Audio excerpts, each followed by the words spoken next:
Assalamualaikum warahmatullahi wabarakatuh. Halo, ketemu lagi. Bagaimana kabarnya? Semoga selalu sehat dan semangat belajar ya.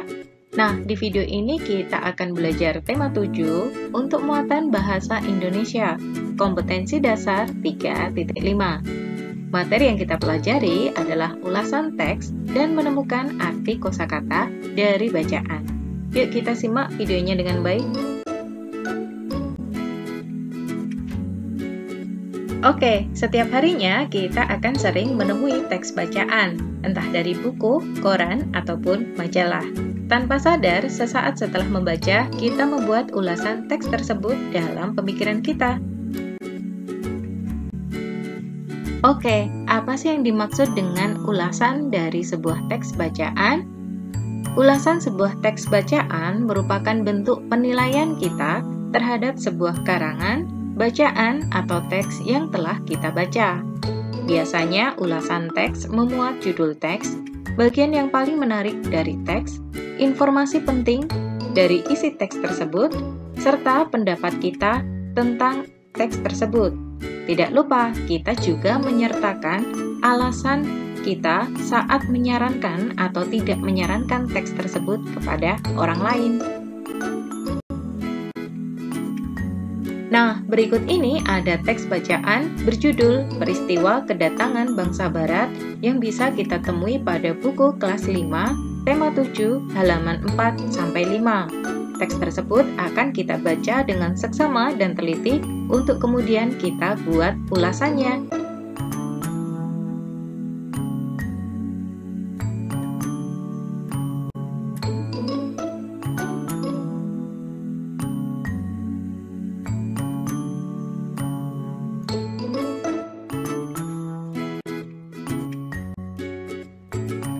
Nah, dari teks berjudul Peristiwa Kedatangan Bangsa Barat sebelumnya, kita akan mencoba membuat ulasan teks bacaan. Judul teksnya adalah Peristiwa Kedatangan Bangsa Barat. Kemudian bagian yang paling menarik bagi kita misalnya, harga rempah-rempah pada saat itu setara dengan emas. Kemudian informasi penting yang kita dapatkan dari teks tersebut adalah bangsa Barat melakukan penjelajahan samudera sejak abad 15. Faktor yang melatar belakangi penjelajahan adalah kult, gospel, glory, dan perkembangan iptek. Pendapat saya tentang isi teks tersebut, yaitu teks ini menarik untuk dibaca karena memberikan informasi mengenai latar belakang kedatangan bangsa Eropa di Indonesia. Saya menyarankan teks ini untuk dibaca oleh orang lain, karena teks ini bermanfaat untuk menambah pengetahuan kita tentang sejarah Indonesia. Dalam membuat ulasan dari teks bacaan, kita juga diharapkan dapat menyampaikan informasi penting dari teks bacaan. Nah, untuk menemukan informasi penting teks dari bacaan, kita dapat menggunakan kata tanya. Dari kata tanya yang kita gunakan, akan kita cari jawaban dari pertanyaan melalui teks. Kata tanya yang bisa kita gunakan untuk menemukan informasi penting teks bacaan yaitu kata tanya apa, siapa, kapan, mengapa, bagaimana, berapa, di mana, kemana, dan dari mana. Nah, kata tanya memiliki fungsi yang berbeda-beda. Berikut ini penggunaan fungsi kata tanya. Kata tanya apa digunakan untuk menanyakan benda, sesuatu, tujuan, maksud, keadaan, atau perbuatan. Kata tanya siapa digunakan untuk menanyakan orang, tokoh, atau pihak yang terlibat. Kata tanya kapan digunakan untuk menanyakan waktu terjadinya suatu peristiwa. Kata tanya mengapa digunakan untuk menanyakan sebab atau alasan suatu kejadian. Kata tanya bagaimana digunakan untuk menanyakan kabar seseorang, situasi, atau cara dan proses pengerjaan sesuatu. Kata tanya berapa digunakan untuk menanyakan banyak, jumlah, atau satuan. Kata tanya di mana digunakan untuk menanyakan tempat terjadinya suatu peristiwa atau posisi seseorang atau benda. Kata tanya kemana digunakan untuk menanyakan tempat tujuan. Dan kata tanya dari mana untuk menanyakan tempat asal seseorang atau sesuatu.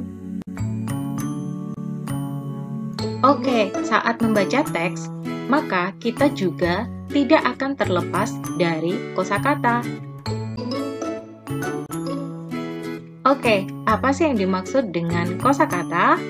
Kosakata memiliki nama lain yaitu perbendaharaan kata.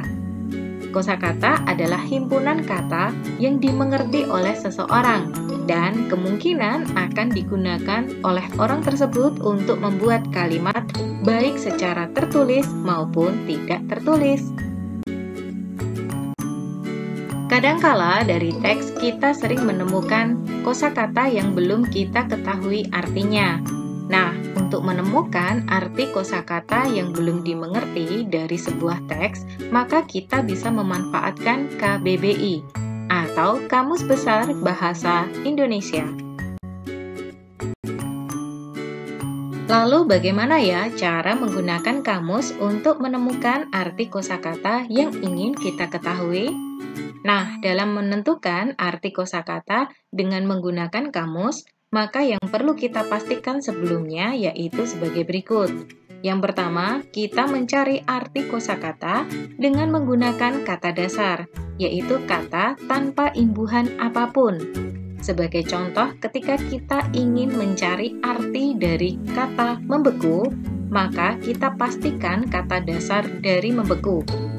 Kata dasar dari membeku adalah beku, sehingga arti dari bekulah yang ingin kita cari melalui kamus. Nah, selanjutnya kita memahami bahwa kamus memuat kosakata dengan urutan huruf A sampai Z. Misalnya kata beku. Maka huruf pertama pencarian pada kamus diurutkan secara alfabetis dengan huruf B, E, K, dan U. Nah, berikut ini adalah contoh cara menggunakan kamus untuk menemukan arti kosakata. Langkah pertama yang kita lalui adalah kita memilih kata yang belum kita mengerti artinya atau ingin kita ketahui artinya. Contohnya adalah kata kuli. Nah, selanjutnya kita membuka kamus dan mencari daftar kata yang dimulai dari huruf pertama, yaitu K. Kuli, huruf pertamanya adalah K, sehingga kita mencari daftar kata yang dimulai dari huruf K terlebih dahulu. Selanjutnya, dalam daftar kata berawalan dengan huruf K, kita mencari daftar kata yang dimulai dengan huruf K dan U, yaitu huruf pertama dan kedua pada kata kuli. Kita perhatikan kotakan merah. Selanjutnya, kita mencari daftar kata dimulai dari huruf pertama, kedua, dan ketiga dari kata kuli, yaitu kul. Nah, selanjutnya kita bisa mengetahui arti dari kata kuli. Nah, dari teks bacaan, kita sering menemukan kosakata. Kosakata yang kita temui ada yang berupa kata baku dan kata tidak baku. Nah, kira-kira apa ya perbedaan antara kata baku dan kata tidak baku? Kata baku. Kata baku adalah kata yang cara pengucapan ataupun penulisannya sesuai dengan aturan yang dibakukan.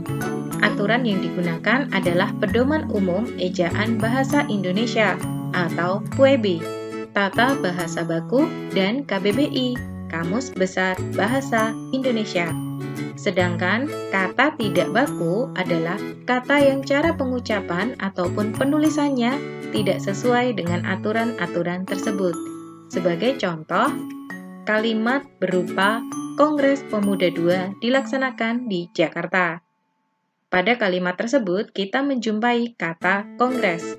Apakah kata kongres dituliskan dengan huruf G sebanyak 1 atau 2? Oke, kita lihat melalui KBBI atau Kamus Besar Bahasa Indonesia. Di KBBI, kita menjumpai kata kongres dengan huruf G sebanyak 1. Sedangkan kata kongres dengan huruf G sebanyak 2 ternyata bentuk tidak baku. Sehingga kata baku yang tepat adalah kongres dengan huruf G sebanyak 1.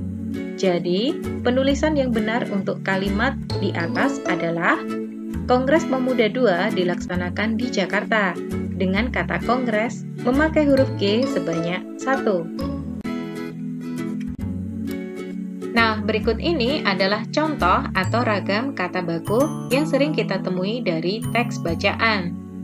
Disajikan kata tidak baku, kata baku, dan arti kata.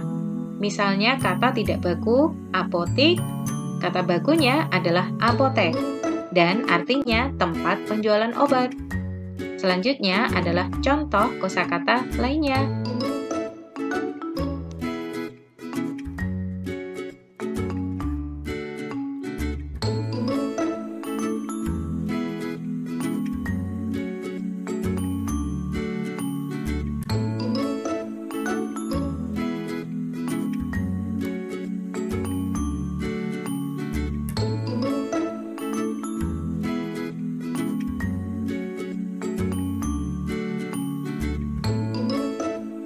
Oke, kita sudah mengumpulkan 8 kata baku. Kita ingat dan pahami dengan baik ya.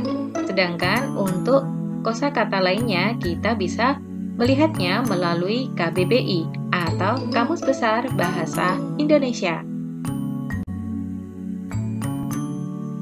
Oke, kita sudah selesai belajar. Terima kasih sudah menyimak video ini dengan baik. See you. Wassalamualaikum warahmatullahi wabarakatuh.